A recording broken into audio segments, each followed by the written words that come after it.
Good evening. Welcome to the March 19th Clifton Park Town Board meeting. Please join me for the Pledge of Allegiance.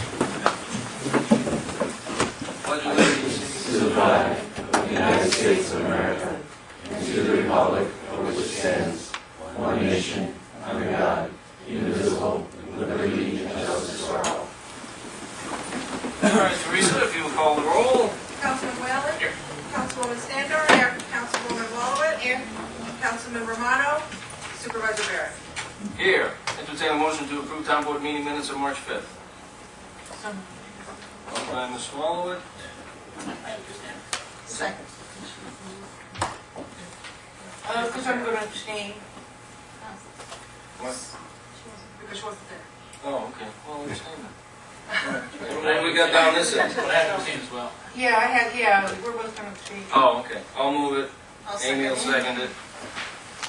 Thank you, Teresa. Well, actually, no. We don't have, if they're both going to abstain, we can approve the minutes. We can't pass it anymore. Take that off. All right. Communications and announcements. Any takers this evening?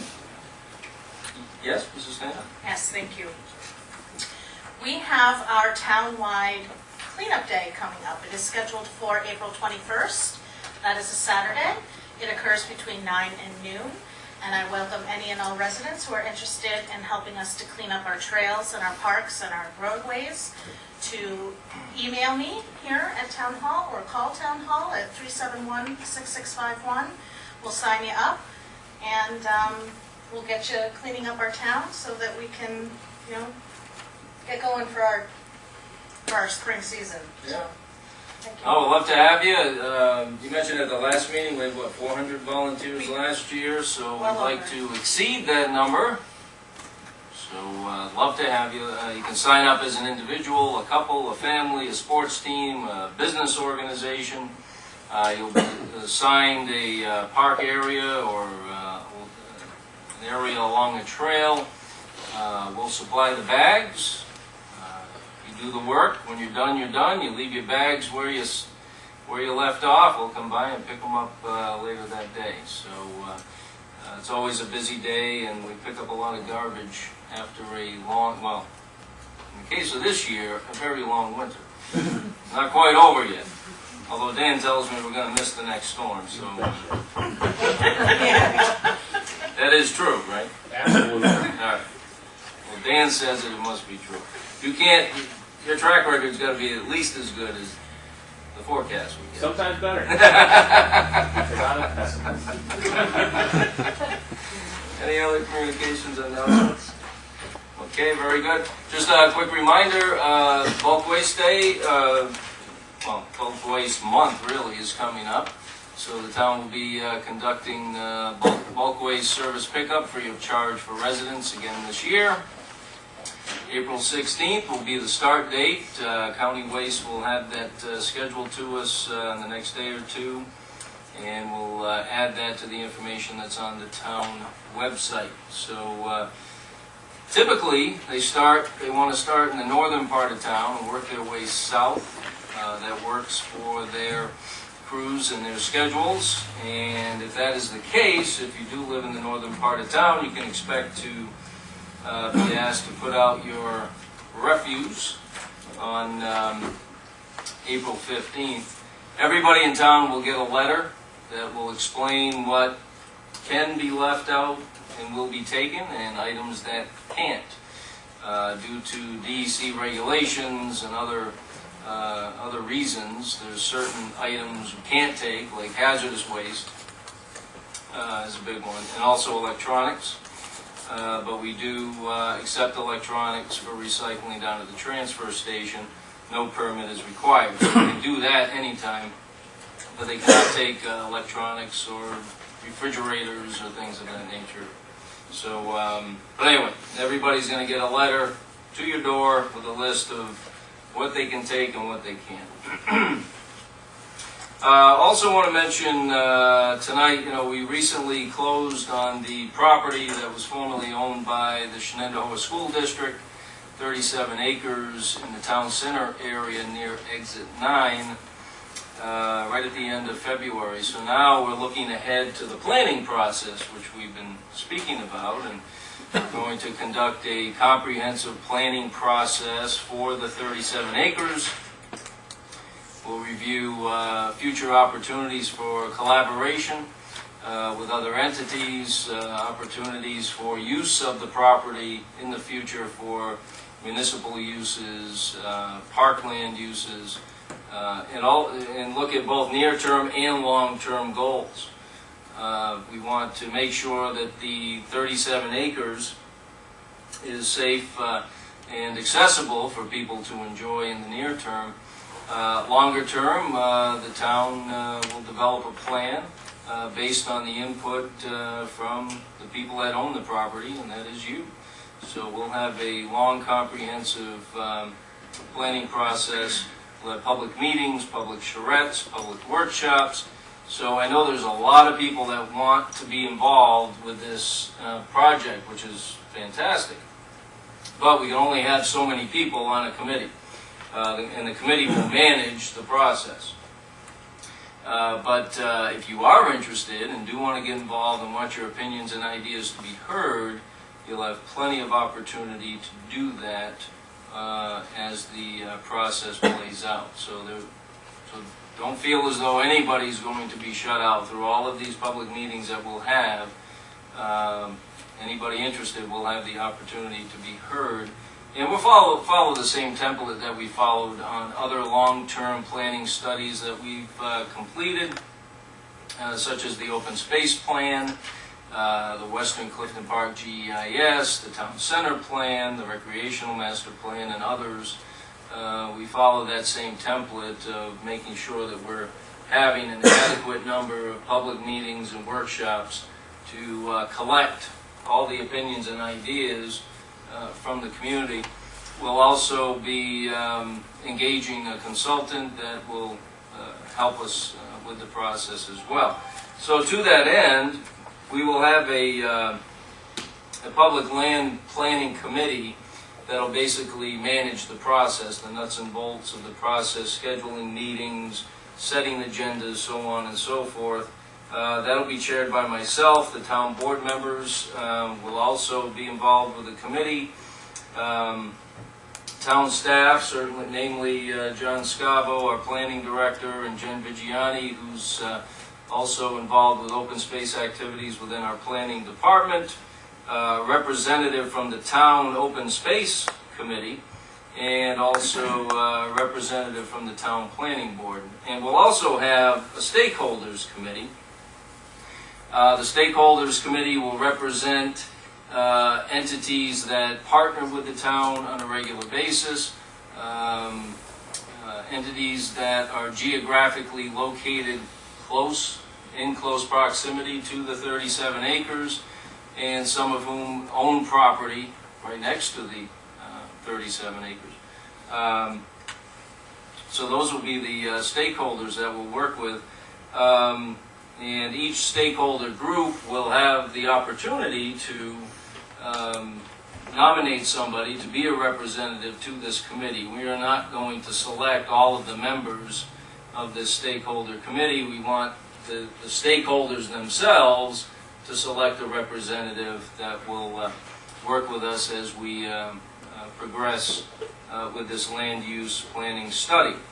So on the stakeholder side, and we'll be sending out letters in the next couple of days to all of these organizations asking them to appoint somebody to be a part of the group. Town of Half Moon, the Shen School District, Clifton Park Half Moon Library, Southern Saratoga YMCA, DCG Development, the Chamber of Southern Saratoga County, and the Friends of Clifton Park Open Space. So those will be the members of our stakeholder group. We're going to ask that each organization get back to us by April 16th with who their representative will be. At that point, we'll officially, as a town board, appoint the members of the committee. But we're looking forward to a very diverse, dynamic group of people that will ensure that we have differing opinions, enhance public discourse, and generate positive results. So that's, I know a lot of people have been, I'm sure, wondering what the next step of the process would be, and that's what we're looking to do. So forming that committee over the next few weeks will be very important, and we'll get a press release out on that this evening. And like I said, we'll be sending letters to these organizations in the next couple of days. Okay, next we have a public hearing. Before we get to the playground discussion, we'll have the public hearing now. Teresa, if you could read the legal notice as it appeared in the Gazette, please. Public hearing regarding amending Chapter 97, Article 1, Convenience Transfer Station, Section 97.3A, Permit Fees. Please take notice that in accordance with Section 10 of the New York State Municipal Home Rule Law, the Town Board of the Town of Clifton Park, Saratoga County, New York, the town will conduct a public hearing on Monday, March 19, 2018 at 7:05 p.m. at the Clifton Park Town Hall located at 1 Town Hall Plaza, Clifton Park, New York, to consider amendments to Chapter 97.3 of the Town Code, fees relative to the fee for permits for the use and deposit of refuge at the convenience transfer station. The fees affected by the proposed amendments are as follows: annual primary permit from $80 to $90, senior citizen permits from $40 to $45, Social Security, Disability, and Disabled American Vet permit from $35 to $40, eliminating the sale of extra punch cards. Pricing will continue to be prorated throughout the year based upon purchase date. Copies of the proposed local law are available for review in the town clerk's office during normal business hours. Very good. Thank you, Teresa. We'll open the public hearing. I just want to start with just a quick update on the transfer station and its operation. The town subsidizes the operation of the transfer station on a substantial basis each and every year.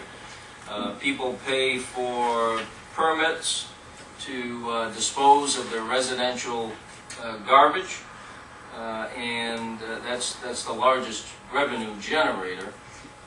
But we do heavily subsidize the operation of the transfer station each year. That's always been the case. When I took office in 2000, at that time the town had an unofficial policy that the transfer station would basically, through the revenues collected there, would cover half of the operating costs. Well, I wanted to do better than that without having to raise fees substantially over the years, and we've accomplished both goals. It's also important to point out, in 2017, we completed a $62,000 infrastructure repair to the hoppers. So for those that use the transfer station, as you go down and dispose of your residential garbage, there's two large, what we call hoppers, that you throw your garbage in. And over the last few decades, obviously wear and tear in the elements, we did find some areas underneath that there's a steel base that is the base for that entire area. And there was some work that needed to be done underneath to repair, to replace some areas that were rusted, just to make sure it's safe and operating the way it should be into the future. So we did complete a $62,000 infrastructure repair in 2017.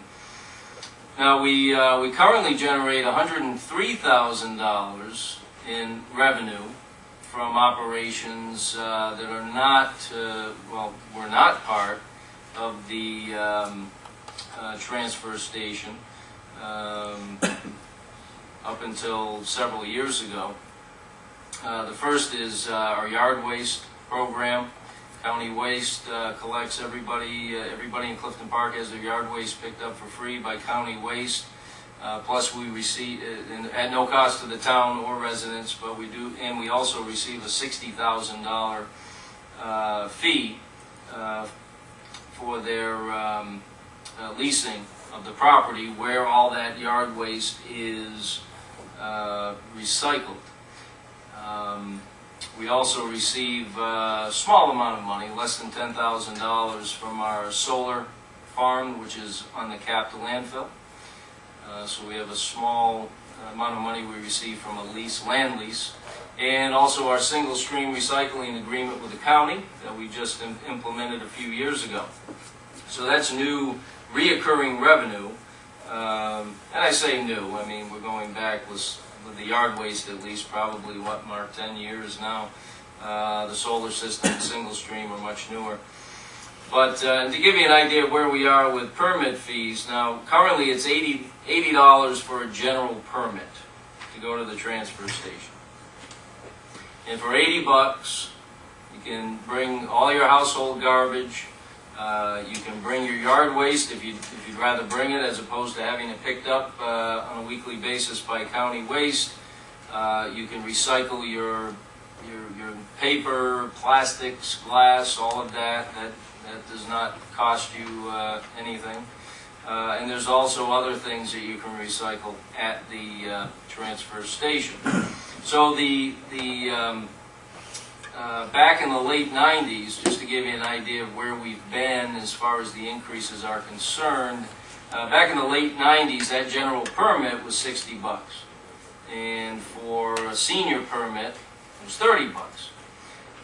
Fast forward about 20 years now, and the permit's $80 for a general permit, $40 for a senior permit. So very minimal increase over the years, especially for an operation that is subsidized by the town's general fund.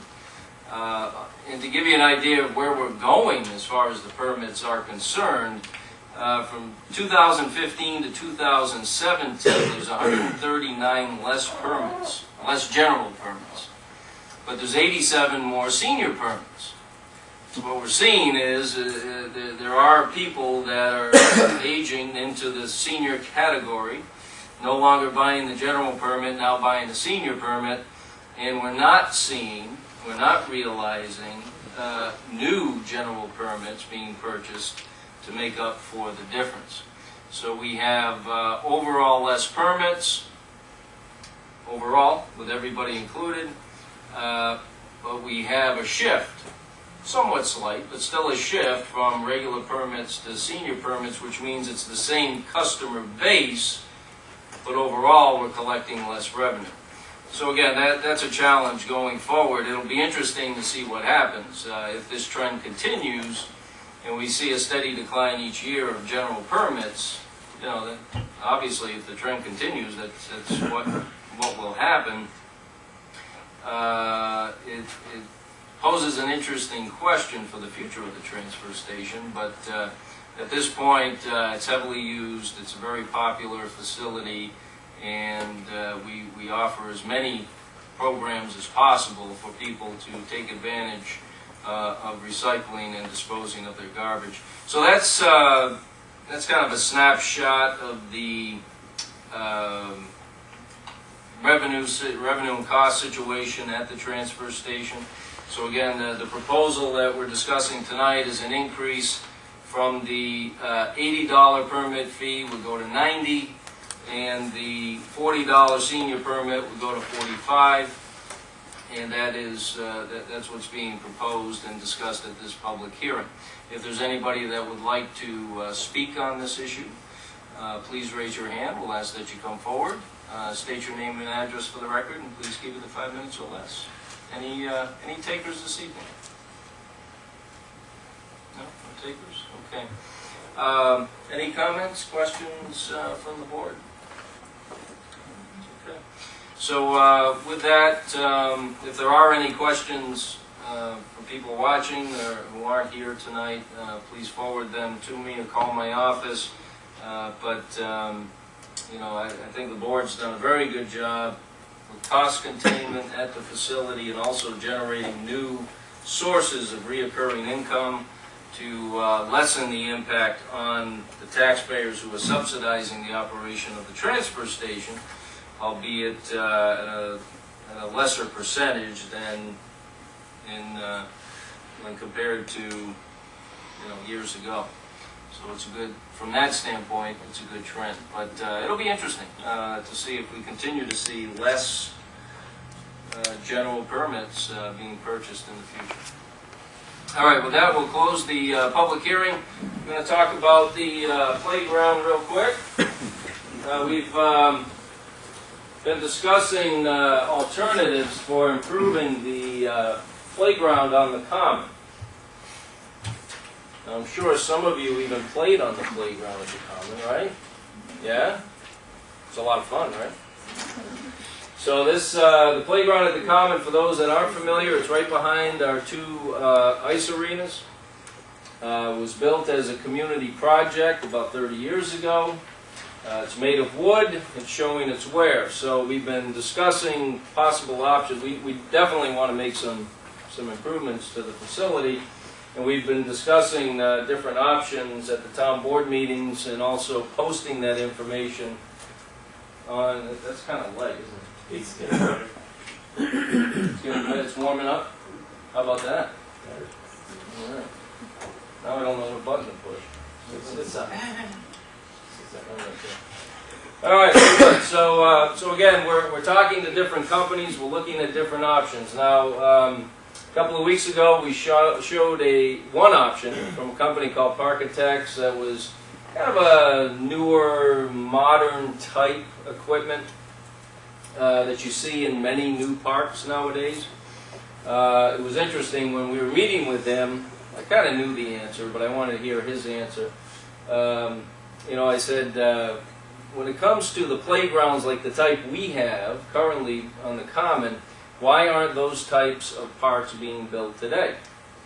And he said, well, by today's safety standards, head injuries, impingements, tripping hazards, all things that are of a concern with those older style playgrounds compared to what's available today.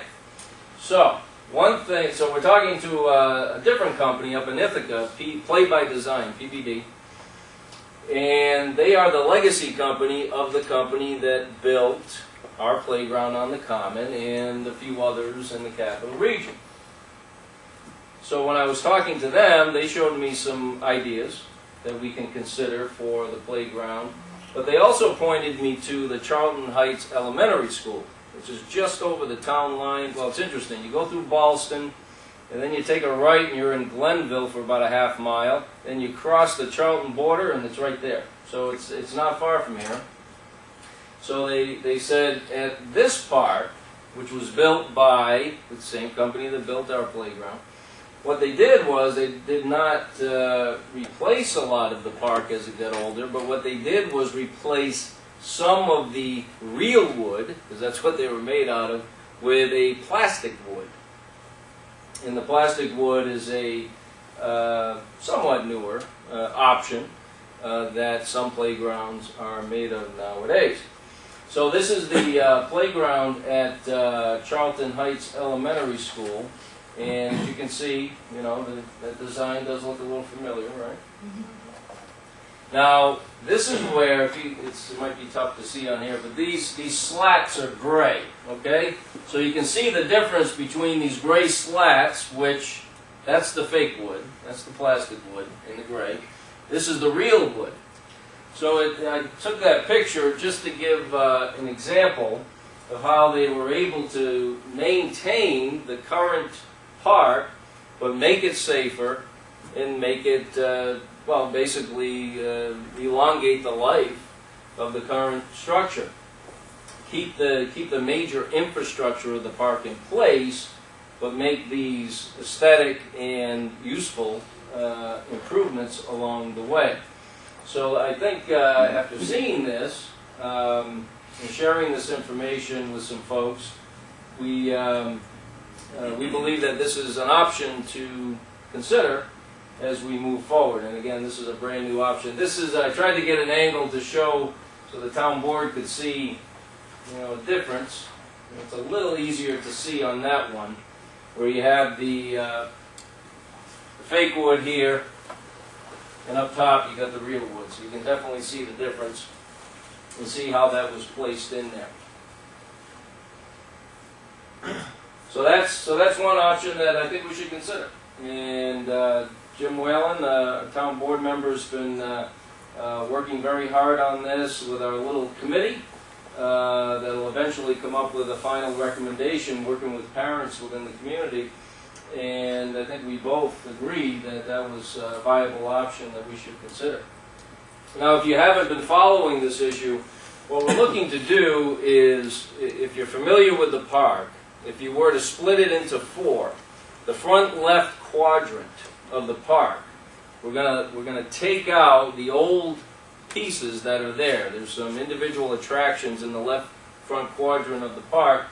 Take those out and install a new piece of equipment that would cater to the toddler age group and provide a little separation for the toddler age group with the rest of the park. So the same company, this Play by Design from Ithaca, sent us some pictures, and this is one. This is a project that they did in Ithaca, which is their home base. Now you can see the structure itself would blend in very well with the current playground that we have. And it also features rubber matting. See, I'll call it the floor. See, that's rubber matting. That's something that we want to offer as a new feature with the new equipment that we install. And this would be one option that we'd like to discuss with them in the future. They are coming up with some additional ideas and try to design something that will definitively and safely fit in that section of the park, the front left quadrant that I mentioned, where the new equipment will be replaced. There's another closer view of that same piece of equipment and other attachments to it. I think we got 5 on that, right, Matt? This 4. And that's kind of a side view. The other one was a front view. So you can see there's the main structure, right? And then you also have a couple of attractions down here that around the circumference of the main piece of equipment. So again, it's another option for us to consider, and I think it would fit in with the rest of the park as it's currently constructed. Then, as far as what to do with the remainder of the park, there's obviously a deep attraction to the park. A lot of people worked hard to build that park, and a lot of people don't want to see it go away, and we understand that. So if we decide to, perhaps replacing some of the wood, the real wood that's in the current playground with this new material is a good option. It would certainly cut down on any safety concerns. It'll reduce maintenance. I know Dan will appreciate that. It'll definitely reduce maintenance, which is heavy. We conduct a great deal of maintenance on the current playground. It's 30 years old. It's been out in the elements for 30 years. It's made of wood. You know, it has a useful life, and then it's no longer going to be able to serve the community as it once did. So anyway, I wanted to show these two options as we continue to look at ideas. And I do appreciate, after each meeting, receiving feedback from parents and interested parties in the community.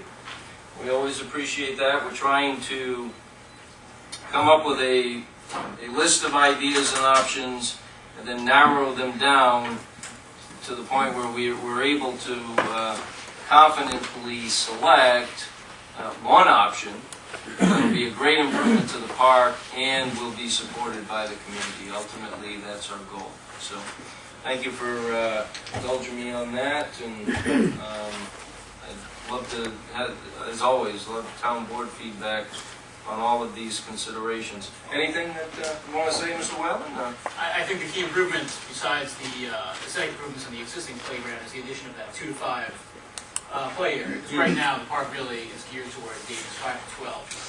So the addition of that toddler area really opens up the park to an age group that just isn't able to participate right now. So as a parent of 2 toddlers myself, I think it's a great addition. Yeah, and it does provide some separation too in the park. Separate play area for those younger kids that they don't have now. And I think that's no matter what happens with the remainder of the park in the future, having that improvement and the new equipment installed in that specific area, I think that'll serve the community well for many years. And then what happens with the rest of the park, well, we'll still be discussing that for a while, I'm sure. All right, very good. We do have several resolutions to consider. Teresa, if you could read through those, and we'll consider each one individually. A resolution scheduling a public hearing to consider a petition to rezone a portion of a parcel of land at English Road and New York State Route 9, whereas the town board has received a petition from Connie Lake Properties for a change in zoning for a portion of a parcel of land identified as 97 English Road, also known as section block and lot number 250.2-27, and whereas the subject property is situated at the corner of English Road and New York State Route 9, immediately adjacent to the town line with the village of Brown Lake, and adjacent to property owned by Connie Lake Properties within the village, and operated as the Mill Restaurant. And whereas the petition requests that a 1.05-acre portion of the lot be rezoned from its current B1 designation to B4, while the remaining 1.61 acres of the parcel continue to be designated as B1, with an application to the planning board for subdivision of the separately zoned parcels contemplated. Whereas the town board held a public hearing on a similar proposal for the subject property on July 18, 2016, and whereas the town board and staff has worked with the village of Round Lake to respond to comments received at the earlier public hearing. Now therefore be it resolved that a public hearing will be held on April 2nd, 2018 at 7:05 p.m. on a petition to rezone a 1.05-acre area of property immediately adjacent to the municipal boundary with the village of Round Lake near the intersection of English Road and New York State Route 9, and be it further resolved that the town clerk is directed to publish appropriate notice of same. A resolution accepting a proposal from Siemens Industry Incorporated for acquisition of streetlights within the town and conversion to energy-efficient LED lighting, whereas on December 7, 2017, the town published a request for proposals seeking a performance-based energy contract to acquire existing street lighting from their respective utility company owners and the procurement and installation necessary to upgrade all lighting fixtures to LED lighting under the town's ownership. And whereas by initiating its procurement, the town seeks to proceed under the New York State Streetlight Replacement and Savings Act and related regulatory changes that authorize municipal acquisitions of utility-owned streetlights. And whereas Siemens Industry Incorporated submitted a timely proposal responsive to the RFP and which provides guaranteed savings from energy efficiencies resulting from the use of light-emitting diode LED technology, reduced maintenance costs, and through the elimination of certain service and maintenance charges from existing utility owners. And whereas the Siemens proposal includes performance-based guaranteed energy savings, providing the town an opportunity to acquire outdated lighting technology from existing public utilities and to upgrade the town's streetlight fixtures with energy-efficient technologies, with costs of this project offset by energy savings and efficiencies. Now therefore be it resolved that the proposal of Siemens Industry Incorporated Building Technology received in response to the town's published request for proposals is accepted, and be it further resolved that the supervisor is authorized to negotiate an energy performance contract with Siemens Industry Incorporated Building Technology consistent with the response to the RFP selected. A resolution awarding the quote for HVAC annual services for town buildings, whereas quotes were received on March 8, 2018 for HVAC annual services for various buildings located throughout the town, and whereas Carrier Commercial Services was the lowest responsive quote for HVAC annual services, and whereas the town board accepts the quote of Carrier Commercial Services for the town building locations to be paid as budgeted per the attached Schedule A, now therefore be it resolved that the town board hereby authorizes Daniel Clemens, Buildings and Grounds Supervisor, to accept the quote of Carrier Commercial Services HVAC annual services for the various town buildings. Total cost not to exceed $24,200 for the year 2018, with the option for 2019 and 2020, each in an increase not to exceed 3% per year upon mutual agreement of both parties. A resolution authorizing the supervisor to enter into a professional services agreement with Lavarge Group for the preparation of a feasibility design study and subsequent grant application for New York State DOS for a shared services fueling facility. Whereas the town of Clifton Park has an existing fueling island intact to service local government fleet vehicles. And whereas the town board finds that capabilities to share services among municipalities can promote efficiencies and reduce expenditures for both the town and for partnering entities. And whereas the town board determines that it is in the public's interest to undertake a feasibility design analysis and submittal of a grant application under the 2018-2019 Local Government Efficiency Grant Program for a shared fueling facility. And whereas the intent of the proposed project is to provide the town, law enforcement partners, ambulance corps, county DPW, and fire districts the ability to share fueling services from a new dispenser tank and fuel management system. And whereas implementation of the project can lead to cost savings and more efficient delivery of government services over the life of the facility, now therefore be it resolved that the supervisor is authorized to execute an agreement with LaBerge Group for professional design and grant preparation services to seek a grant funding request for a shared services analysis for the town's fueling island and fuel management system, and be it further resolved that the comptroller is authorized to disperse $7,500 for engineering services for the feasibility study and design analysis for the shared fueling facility to be paid from general fund for preparation and submittal of a shared services grant application, and be it further resolved that the board hereby authorizes the highway superintendent to execute all documents necessary for implementation of this project. A resolution authorizing the hiring specialists for the 2018 summer recreation pool and half-day summer camps. Whereas the town board wishes to hire additional staff to operate the town's 2018 summer recreation pool and half-day camps.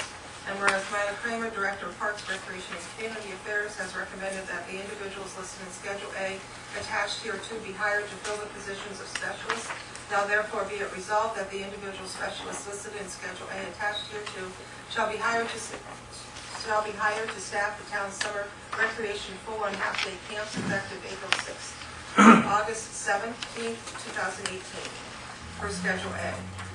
A resolution authorizing the hiring of staff for the Clifton Park Action Park, whereas an opening exists for an attendant for the Clifton Park Action Park, and whereas Myla Kramer, Director of Parks, Recreation, and Community Affairs, has recommended that Sarah Shastany be hired to fill the position. Now therefore be it resolved that authorization is hereby given to hire Sarah Shastany, 15 Hillcrest Village, Niskayuna, as an attendant for the Clifton Park Action Park effective March 26th through October 31st, 2018, at step 1, $9 an hour to be paid from Action Park staff.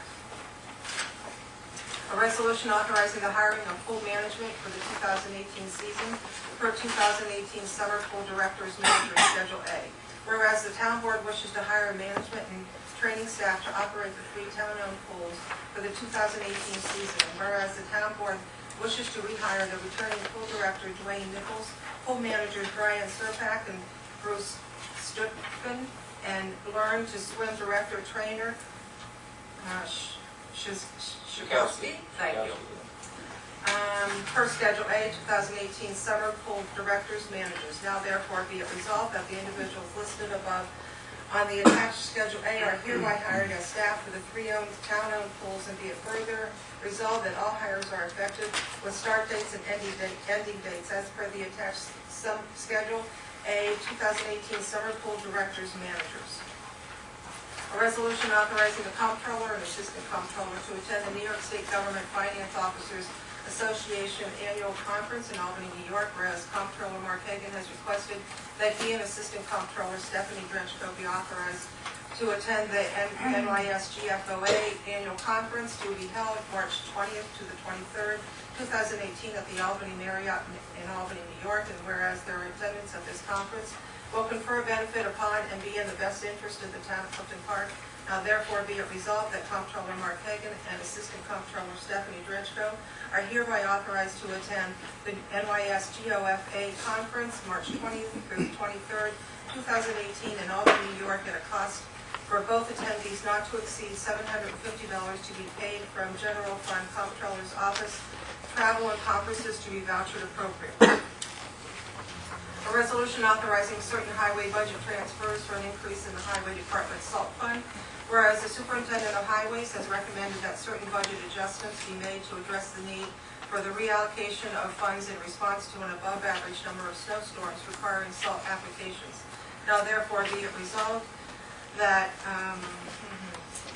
snow removal highway salt fund be increased by $73,984 and decrease highway trees and brush by $7,500 and decrease highway general repairs employee by $26,484 and decrease highway general repairs paving by $40,000 per the highway superintendent's recommendation.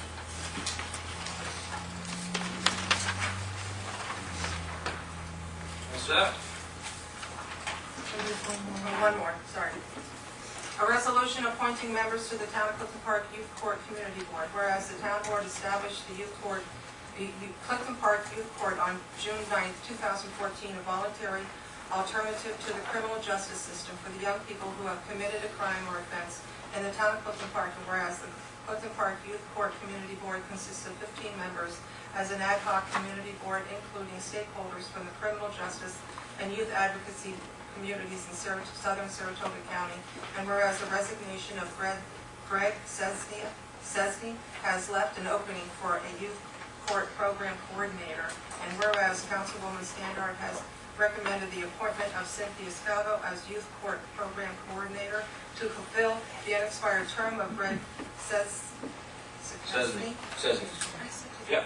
Cesny, and the establishment of the position of youth court director to manage day-to-day operations of the youth court, and whereas Councilwoman Standard has recommended the appointment of Melinda Acker to serve as youth court director, and whereas the town board wishes to reappoint members of the Clifton Park Youth Court Community Board whose terms have expired, now therefore be it resolved that the town board hereby reappoints to the Clifton Park Youth Court Community Board the following for 2-year terms to expire December 31st, 2019. Violet Colombo, Youth Court Advisor; Stephen Bailey, Saratoga County Probation; Linda Campion, Victim Advocate; Pat Campion, Saratoga County Assistant DA; and Wes Carr, Saratoga County Youth Bureau Director.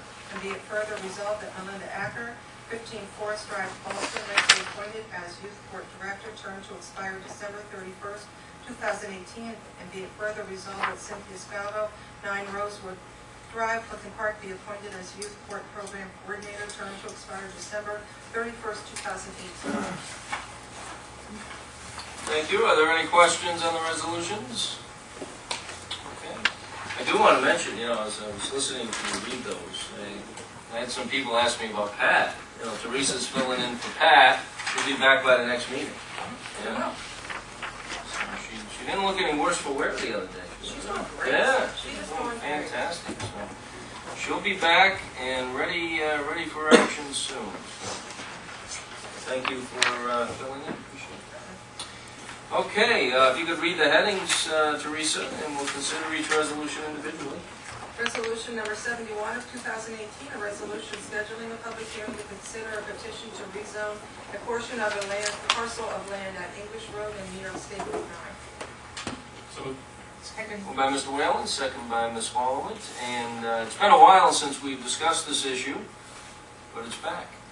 So we have the gentleman that submitted the request. Wayne Beal is here, as well as Matt Chauvin. Matt, if you want to come on up briefly. Very brief overview. Yeah, just an update as to where we've been since the last time we discussed this issue. Peter Lilla was supposed to be here from CLA site with new updated mapping, so I have the older maps I can put up for you if you want to see them, or I can give you a brief rundown, totally up to you. Yeah, I would just give a brief rundown. At this point, this project has been before the board for quite some time, and it has been quite a while since we were here before you. In the intervening time frame, we heard the feedback from the board and also from the village of Brown Lake, and have worked with both the village and staff from the town of Clifton Park, Supervisor Mr. McCarthy as well, in responding to the concerns that were raised. The applicant has made significant concessions and progress in cooperative efforts both with the village and with the town of Clifton Park to alleviate the concerns that have been raised largely. We're never going to please everybody, we know that. But I think that this is a very good resolution to what has been a long-standing problem And we are cleaning up a discrepancy that existed within the town's zoning and mapping with relation to the parcel at issue. We are proposing to rezone a portion of the parcel that butts Route 9 and English Road in the town of Clifton Park and then meets the village of Round Lake. The town line runs right through the patio area of the Mill Restaurant in town. The rezoning would allow for parking, particularly, and storage of ancillary equipment, etc., in the pre-existing garage that's on that parcel. The rezoning is subject to the agreements and the concessions that have been made, the high points of which are removal of the bandstand area from the town of Clifton Park. Any live music that would perform in the outdoor area would perform in the pavilion area in the Round Lake side of the equation. There will be substantial berming and plantings that are put in to mitigate the sound coming out of the site, along with some acoustic buffering and paneling on the building and table structures, awnings, things of that nature. The applicant has entered into a memorandum of understanding, a copy of which has been provided to the board, between the applicant and the village of Round Lake, which will control hours of operation, the manner in which the site is utilized, and the days on which, times at which live entertainment is offered. It is my understanding that the village of Round Lake, by and through its attorney and the mayor-elect, also has been in the equation more recently. They have submitted a written confirmation to the town board here that withdraws their objection to the rezoning of this parcel in this way that we requested. They are satisfied with the efforts that we have made to date. I believe I've covered the highlights as quickly as my mouth will let me. If you have questions, I am certainly happy to answer. Not a lot of questions. No, I just wanted to, for the record, what you just stated was the fact that the mill and Round Lake have entered into a memorandum of understanding that lays out in great detail many circumstances under which there can be outdoor music at the facility. And you had outdoor music at the facility last year. We did. Was it late summer, fall? Late summer, timeframe? fall, and then there was a brief period when the weather cooperated that we were able to use the site in the early winter. So we've been successful in doing so. My understanding is that there haven't been any noise complaints or anything of that nature. We've had no problems. The real driver for wanting to do the rezoning here is the parking, and to make sure that we keep cars off of Route 9, that we provide adequate parking in a safe way for the patrons of the establishment. And it's a great business that runs in town that provides a lot of jobs, a lot of places for congregation for people in our community, and we want to keep it going. Right. So, and you already went through some other things I was going to mention, so I won't repeat myself, but as far as the noise ordinance in Round Lake, that's referred to in the MOU, Yes, it is. 50 decibels. Yes. So what kind of outdoor entertainment can you have under those restrictions? I mean, is there, I guess with if you have noise buffering. It's 50 decibels at the property line of the receiving property, Right. so at the neighboring parcel. But the applicant owns the next property, right? Some of, yes, Yeah. not all of. And it is difficult, there's no question. It's an abnormally low decibel threshold. We're talking at a decibel level that is louder than that now. So that certainly does create some limitations. Fortunately, the further away from the source of the music, that sound will dissipate both up and into the buffering and the plantings that we intend to put in. It's not a foolproof system, but we also intend to place monitoring devices out towards the property line. Oh, okay. And the applicant will retain control of the volume on the music itself, so the speakers, the amplification will be controlled by the applicant, Okay. and they'll be able to, in the event they see it exceeding kind of, or inching towards that threshold, they can crank it back. So when the music started up again, late summer, fall, in that time frame, it was done under the auspices of the MOU Correct. that was agreed to with the Village of Round Lake, correct? Yes. And did you get any complaints from Round Lake? When we met with Round Lake, they didn't, I asked them if there were any issues. They said no. We did not see, we did not experience any issues, nor did I receive any. I'm not aware of any, Yeah. so it seems to be working. Yeah, okay, good. All right, good. So that's very good. I appreciate you being here to update us on things that have transpired. It did seem to me, as we were going through this discussion, that there were outstanding issues with the village that needed attention. Obviously, you've done that, and so I think this document here, and that you've been working under now since late summer of 2017 area, with the music anyway, seems to be making a difference, and that's good as far as we're concerned. We just don't want it to return to what we did experience for that short period of time. I understand. And obviously, the owner, Wayne, has put a lot of time and effort and invested a great deal of money into the establishment and cleaned up the property quite a bit, so.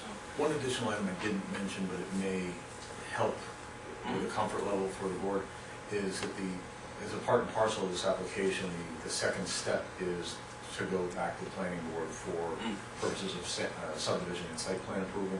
That subdivision would create what amounts to a buffering lot between the commercial that is being rezoned, that B4, and the neighboring parcel not owned by the applicant.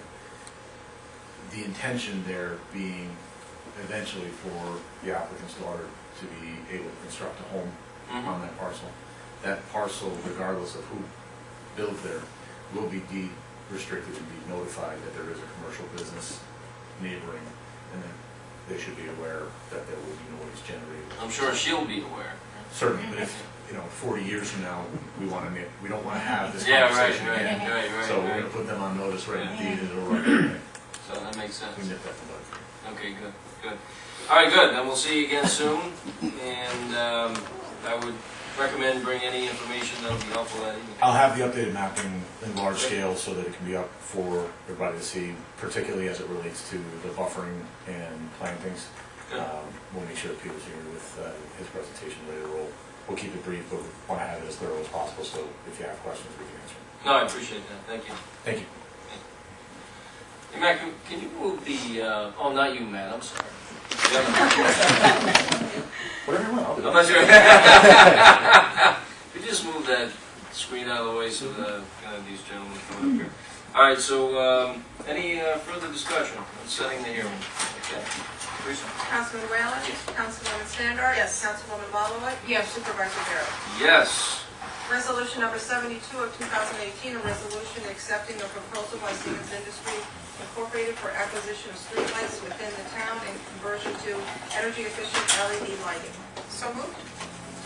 Moved by Mrs. Standard, second by Mr. Whalen. Thank you, Matt. We just went through a rigorous RFP process on this initiative, and we've talked about this initiative at a few different town board meetings, so we're just moving it to the next step here. And I gotta say, all three applicants that we interviewed were great. I think all three could do this job and do it well. However, there were some important items out of the Siemens interview that we felt were overriding factors. Firstly, their experience with many streetlight projects from start to finish, the experience of the company's management team. Siemens is a large, financially stable company, obviously. They have guaranteed savings in these programs with an in-house financing option, which we may find attractive. And also, they had the best written RFP response and very good interviewing session.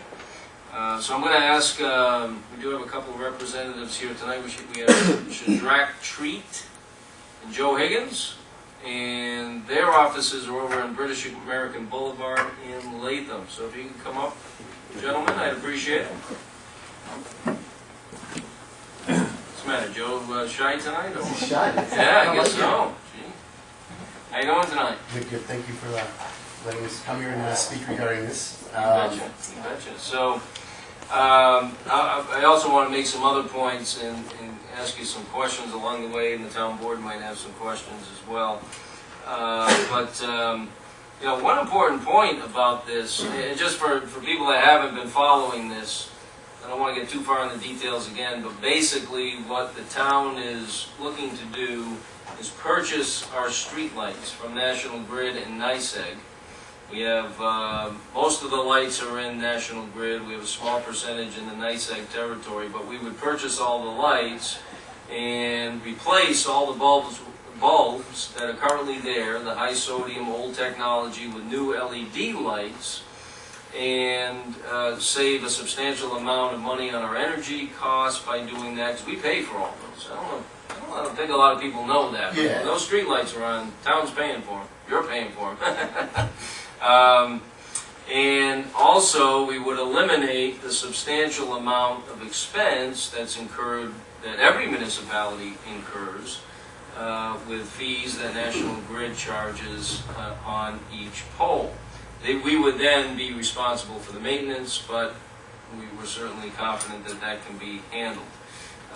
So, that being said, just in case there's people here that haven't been following this, you know, you've completed multiple projects in other states. Tell us a little bit about that, specifically in the Northeast. Yeah, so in the Northeast, we as Siemens, our mobility division, which is a branch of our group, has installed over 100,000 fixtures in the Northeast, in particular, New Bedford in Mass, and Salem, and it's a very great process. I mean, I think as the council here has indicated, about 75% of your overall bill is associated with facilities charges. That alone, by reducing that and going to zero, that's a significant savings, let alone the actual wattage savings you get. So those coupled together actually provide you significant savings back to the town. And again, you guys take that as savings, apply it to other things. There's also an opportunity under Article 9, which is what you guys are usually utilizing for the financing article or venue, is to use that and pay for other infrastructure improvements if that's needed. But we're tackling the street lighting at this point in time. Right. And I think the biggest thing is really focusing on the upfront work, and doing this is working with you in your team locally, on the DPW teams, in rolling this out, putting together a good project management team with stakeholders, and working with utilizing local partners where we can for installation and conversion and maintenance. So that really, I think, is what we view our strength to be, is we're a large company, which in this case tends to be good, because we have financial backing to support this, but we also utilize infrastructure you have locally to support the implementation. Yeah, and you had some fairly large projects, much larger than ours, that's for sure. New Bedford, Mass, which I'm very familiar with. A lot of areas I'm familiar with. Good old Providence, Rhode Island, and New Bedford, Mass, Manchester, New Hampshire, Derry, New Hampshire. The Cape Light Compact. Now, were you able to secure a supervisory position and have to stay there throughout the summer down in the Cape to make sure everything ran okay? I unfortunately was not allowed to. Oh, you didn't get it. That's not my territory, unfortunately, but I would love to. And anywhere south as of right now that we can go, let me know if you need me to go to an audit down there. That sounds like a pretty good summer gig right there. But anyway, there's a whole list of projects in the Northeast. Now, this is uncharted territory in a lot of respects, because there has not been a streetlight project that has been completed from start to finish in our service area, correct? Right, so National Grid is now authorized this through the PUC to allow you guys to purchase your streetlights. This was not capable before, so the good news is your timing is perfect for this RFQ, because by being awarded this now, they actually just came out with a new statute on 315 that actually makes it a much more simpler process. It was going to be about a year to a year and a half to convert this, and that was working with National Grid on what they call their acquisition. And that acquisition was the actual net value, book value of the equipment, plus some other ancillary negotiable costs that they had attributed to this. They've since removed that, and now it's strictly just going to be a net book value purchase of those, and that's going to allow you to do this in an expeditious factor. So, Yeah, and these were all Mr. Treats referring to the recent rate case that was highly publicized right at the end of last week with National Grid. Now, the headline was National Grid rates are going to increase X percentage. Deep into the voluminous amount of pages was what we were reading, what we were interested in, and that was what was going to change about the streetlight program. And that's what he's referring to. They have, with this new rate case, made it more streamlined, more attractive for municipalities to exercise this option of buying the streetlights, and also made it, and when I say attractive, I mean from a monetary standpoint. correct. So we're very happy that all of that came about just in the last couple of days. Interested parties that want to pursue this initiative, and there are some others, limited amount, but there are some others. We're all kind of waiting for this rate case to be decided before moving to the next step. Now that there's more visibility with some of these segments of the rules and regulations governing the purchasing of streetlights by municipalities, now I think you're going to see a lot more movement. So when Mr. Treat mentions that our timing is good, everything's kind of been on hold for everybody in our service territory. Now the gates will, I imagine, open. So we want to be positioned. We want Clifton Park to be amongst the very few in the starting gate, ready to move forward once these decisions were made. And so here we are tonight awarding this this project to Siemens. One thing I want to talk about real quick is the dark sky compliance. Now, that was something that you included in your RFP. You referred to it, explained it a little bit. We also talked about it during our interview. And it was one thing that myself and other board members were somewhat concerned. We're not the light experts, you are. But LEDs, even if they're not generating more light, they appear to be generating more light. Different type of light. Yeah, and we have some concern as to how it will look to people as they drive in town or walk down the street, or so that's one concern that we've had. Can you talk to us a little bit about that? Yeah. What you consider when considering these dark sky compliance issues? Yep. There's an International Dark Sky Association that is out there that's helping everyone address this problem, because it's an ongoing problem. There's just brightness that affects the acoustics of the communities. So what we'll provide is IDA compliant LEDs, and that they have to have a whiter view instead of a blue hue to them. So that hue will have some impact on what gets done. And what we typically do is, as opposed to rolling out and just upgrading all your LED lights at once, we'll strategically work with the council here to determine what areas we should test it in. So we'll roll it out in an area that's got high traffic, high visibility, but low impact, so people can get used to seeing it. It also helps with the adoption by the community. But that really becomes a critical component, is the embracing it and getting everybody in the community to embrace it and understand what the effect on dark sky is. But if there is something that impacts it, LEDs have more downward lighting. So some of the retrofits that we have, it actually will cast a different pattern on the streets. So as part of what we do as the design work, we'll evaluate the design and determine if we have to add more streetlights to a certain area or reduce the amount based on the lighting. So that's all part of the actual, the project management and the process and the design work that we'll do in conjunction with you guys.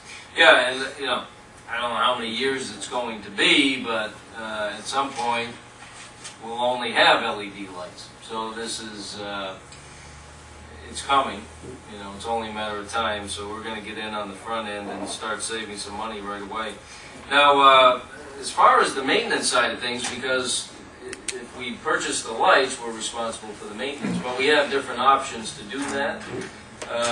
Siemens provides an option, correct? Yeah, as part of the evaluation process, we'll bring back to the table the financial implications behind this and what it looks like. We'll also have a maintenance option that we'll include, that you can utilize us for it, or you can use an outside source as yourselves or another company, any National Grid company or an ISEG company that you would partner with. But we can do it with you, or you can do it yourselves. Now, the good news is, once all the bulbs are changed out to LED lights, there shouldn't be too many outages, at least for a few years, right? I mean, they're supposed to last at least 10 years, guaranteed.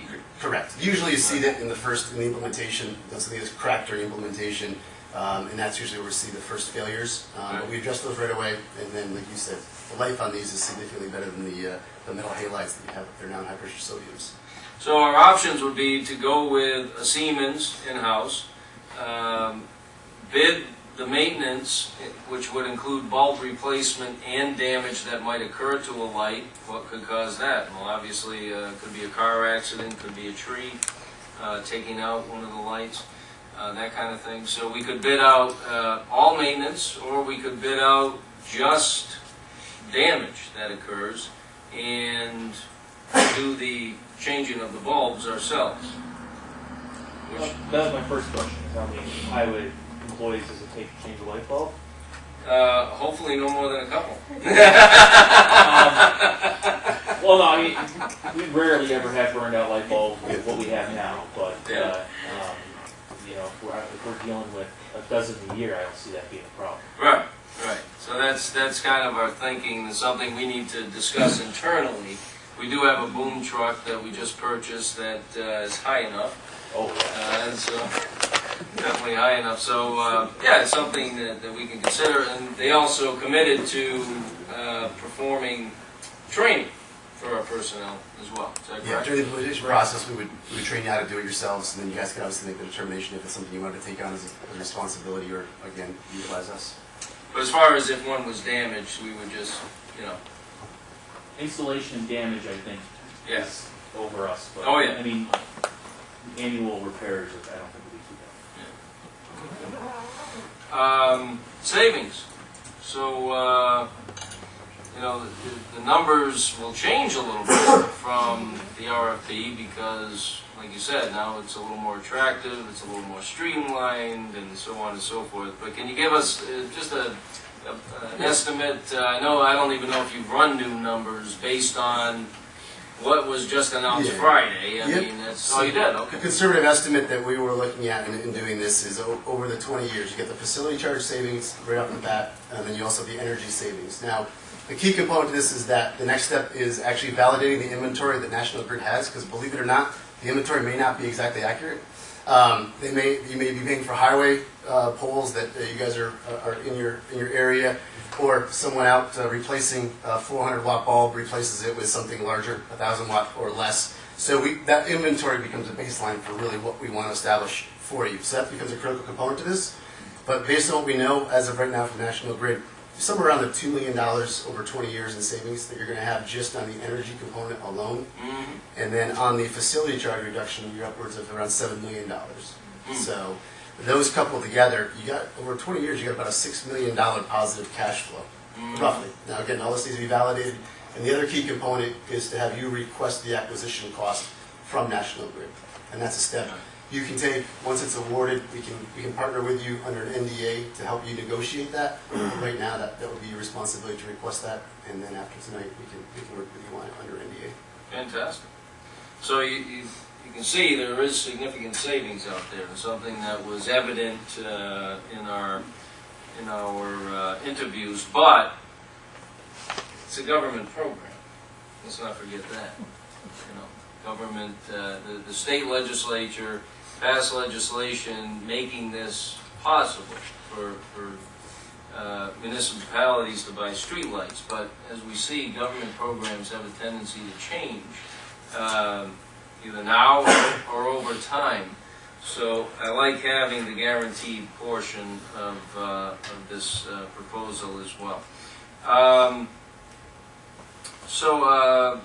GPS monitoring. Can you just explain that to everybody real quick? So one of the components of the audit process is for us to go to each light pole, and we actually have a tablet, and there's software, and we use GIS mapping. So we go there, we establish the pin drop, and we actually mark where the location is.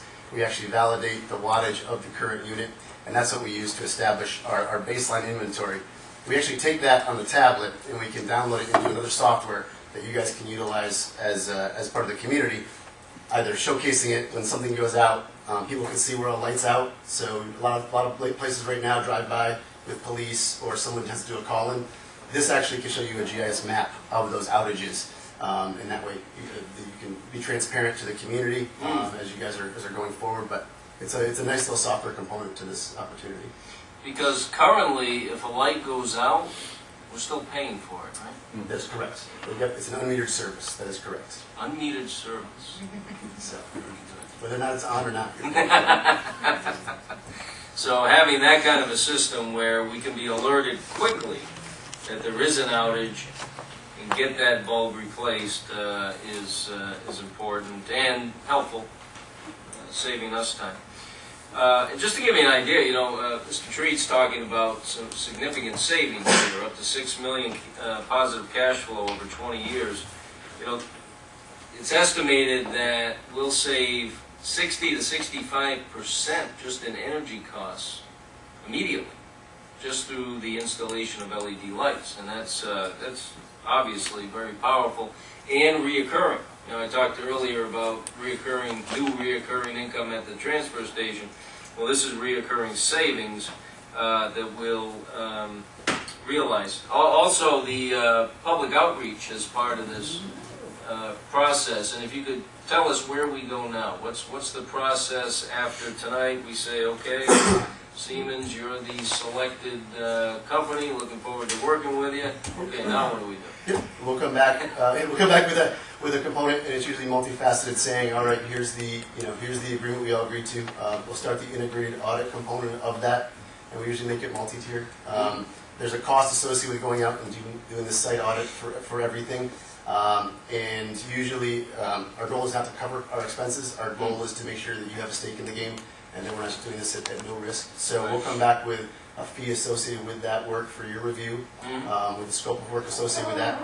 And then we'll have as a deliverable at the end of that, we'll come back with a financial model showcasing the actual cost of the project, energy savings, and put some guarantee behind what we're saying at that point in time. So you really aren't establishing the streetlight conversion at this point. This is just allowing us to move forward with negotiating the audit component of it. Right. So once that upfront audit is done and we begin to move forward, then the public outreach will come in what form? What have you found that's worked best? Just communicating it, either through whatever portals you guys have. A lot of times it's online now, communicating that to the public. We're starting it, here's the process. Here's what we're completed, and then once we can actually establish that GIS location mapping, once that goes up, that becomes key. And then we can put a 1-800 number out there, or we can use your DPW group, whatever you guys want it to be, but we can have a hotline associated with that to showcase that there's ability to make service calls. Yeah, one thing we talked about in the interview which I liked was what Mr. Treat mentioned as far as kind of a showcase area where we select an area or two and change out the bulbs and then let people know that it's occurring and to take a look at the difference. And I think that's going to be important. Yeah, that's the key. That becomes the communicating the rollout becomes key to the adoption of the community. Because again, it just looks different. It looks unique. Like you walk into a supermarket now, and you guys may not even realize that most of it's all LED in there now. But when it first happened, people were very concerned about it, and so the conversion just becomes an easier migration to the new technology.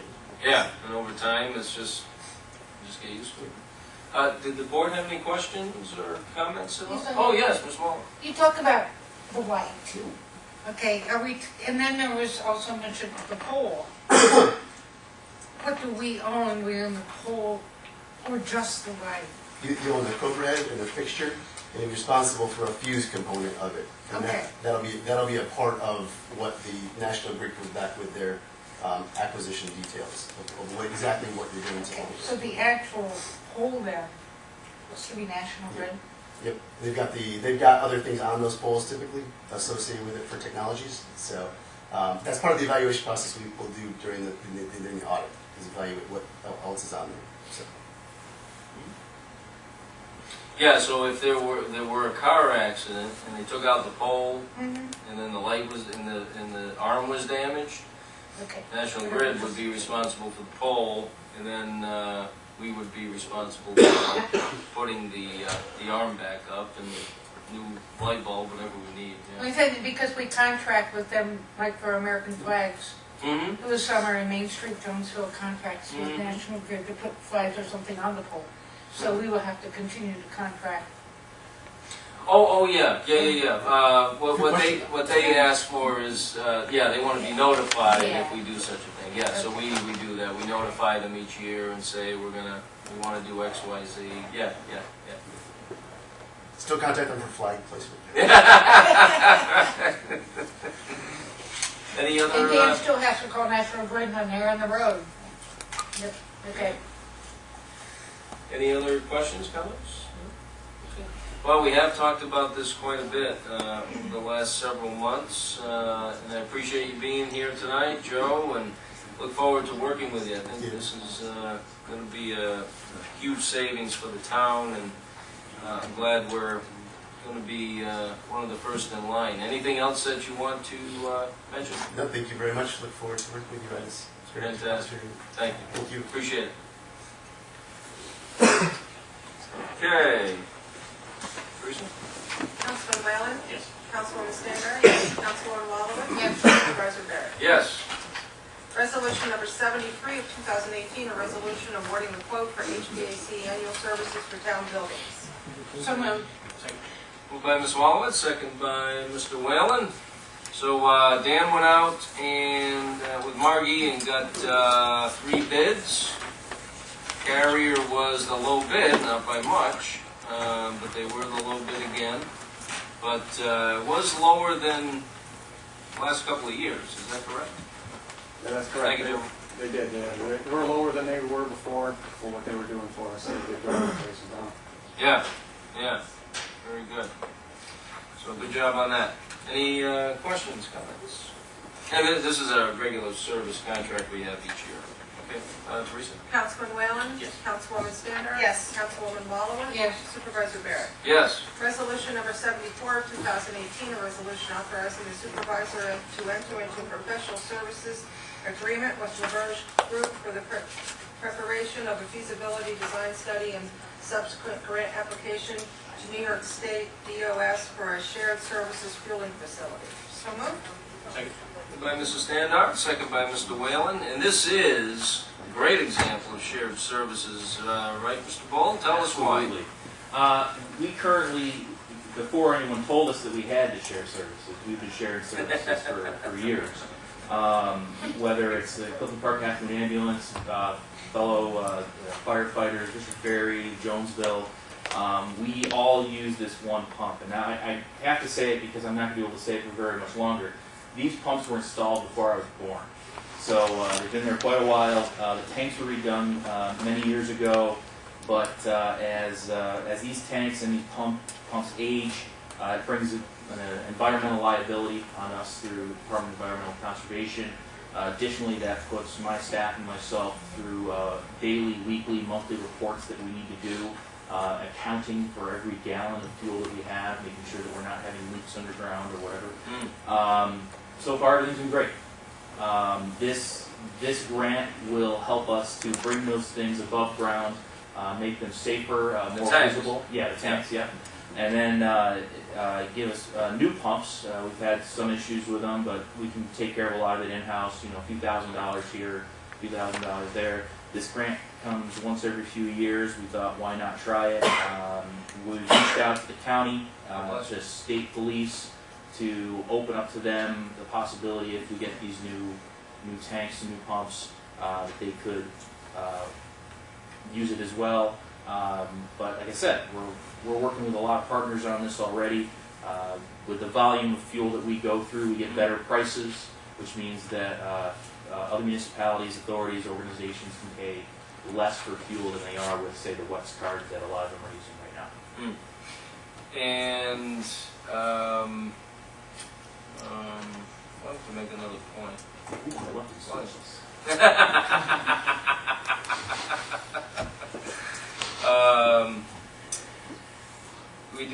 We did some work on them years ago, but I think with all things being equal, it would be much better to bring them above ground. Absolutely. The other, I know what I want to mention. The newer technology with the pumps would streamline the reporting Yes. tremendously, right? I mean, you have to go through a lot of steps with the reporting. If you add the new technology, it's all done in one action. Absolutely, and it's easier to use. We have these weird chips that you have to use now that Right. plug in a chip. You just get a card, and reporting would be a lot easier. It'd be easier to bill other departments. Right. But like I said, if we are able to increase our volume and gain partners in the community for this, that reduces the amount that we have to pay for gasoline and for diesel, which makes it a more viable option for the ambulance corps, volunteer firefighters. Yeah, everybody, the more people we have purchasing gas from us, the better the price will be for everybody. So, and I think it's been working well for everybody else, right? Oh yeah, Yeah. absolutely. And another important thing to mention is as regulations are increasing on our fire departments who have tanks now, we're looking to get rid of them, take them out of the ground, and to decertify them immediately because it's just too much work for them to handle, and they're going to have a tough time finding somebody with the infrastructure to handle their fuel needs in case of emergency. I want to be that. Well, that's another important point. You know, our pumps they never lose power. Right. They run off a generator if the power were to go out. Right. So, not every gas tank in the town of Clifton Park, or any town for that matter, has that luxury. Matter of fact, very few. Very few. So, Mr. Whalen? You go ahead. Okay. So this is interesting to me. So the tanks would not be underground as they normally are with the service station. Why is that? Just out of curiosity. If every other gas station is burying their tanks, how come these would be above ground? I prefer them to be above ground. They're easier for DEC to inspect. It takes a lot of the administrative work off the table, reporting and monitoring. We monitor our pumps our tanks every day, every week, every month, and we have to report that to DEC because of the type of tanks we have. Newer tanks that are going in the ground usually have a lot of additional technology that is figuring out whether there's a leak, whether there's a vacuum loss, whatever it might be. We have to do it by the numbers going in and out, which is a lot of math, and everything's done, well, DEC, everything is done on paper and in pencil, which makes no sense at all. So we spend every Monday 2 hours making sure that we're good for the last week, and then every day for a half hour we're making our math, and it's just one of those things that adds to the workday that's kind of crazy. Once they come above ground, we don't have to worry about that. So what happens is they get put inside a cement encased or cement walled tank, pretty much. So if there is a leak, it's self-contained, it's above ground, it's easy to clean up. If there's a leak underground, it's a mess. Well, that's for sure. That's for sure. And part of the study will be where is the best place to put it. Right.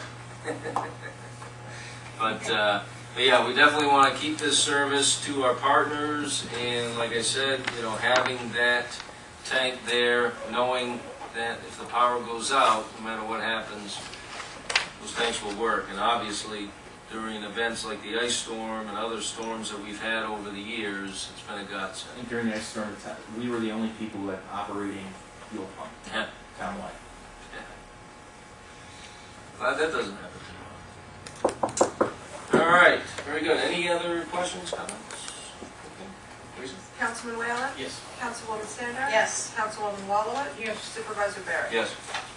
Resolution number 75 of 2018, a resolution authorizing the hiring of specialists for the 2018 summer recreation full and half-day summer camps. So moved. Second? Moved by Ms. Wallowitz, second by Mrs. Standard. So how are things looking for the summer, Marla? Looking very good. We're interviewing counselors.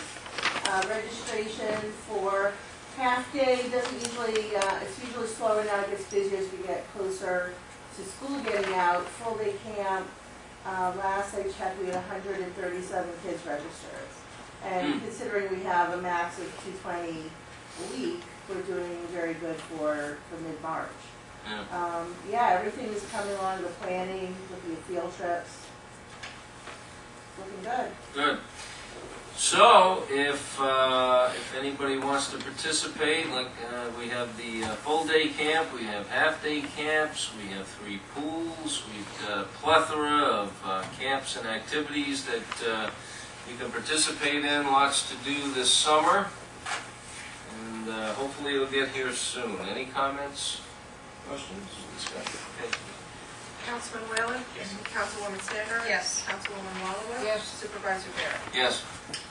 Resolution number 80 of 2018, a resolution authorizing the hiring of staff for the Clifton Park Action Park. So, Second? Moved by Mr. Whalen, second by Ms. Wallowit. Hasn't been easy to find park attendants, huh? No, this is, she's terrific, very enthusiastic about it, but there's been very few other people coming in with interest to work there. Oh, we have some students here tonight, maybe one of them wants a job. See Mrs. Kramer on your way out. I'm here, I'm about to go grab some applications. Any skateboarders in the room? No? No skateboarders? Oh, they don't have to know how to skateboard, it's not a No, not at all. prerequisite. I'll tell you, if it's someone who has a lot of schoolwork, there's definitely time while Well, let's not kids tell are them that. reading, we can do some reading. So, As long as you can stay awake, pay attention, and enforce the rules with an iron fist, Yes. you're hired. Teresa? Councilman Whalen? yes. Councilwoman Standard? Yes. Councilwoman Wallowit? Yes. Supervisor Barry? Yes. Resolution number 81 of 2018, a resolution authorizing the hiring of pool management for the 2018 season per 2018 summer pool directors managers Schedule A. So moved? Second. Moved by Mrs. Standard, second by Mr. Whalen. We have all returning pool managers. Looking forward to another successful year. Let's hope. 68 days and 16 hours Oh, till we who's open. counting? No. Fantastic. Right, Teresa?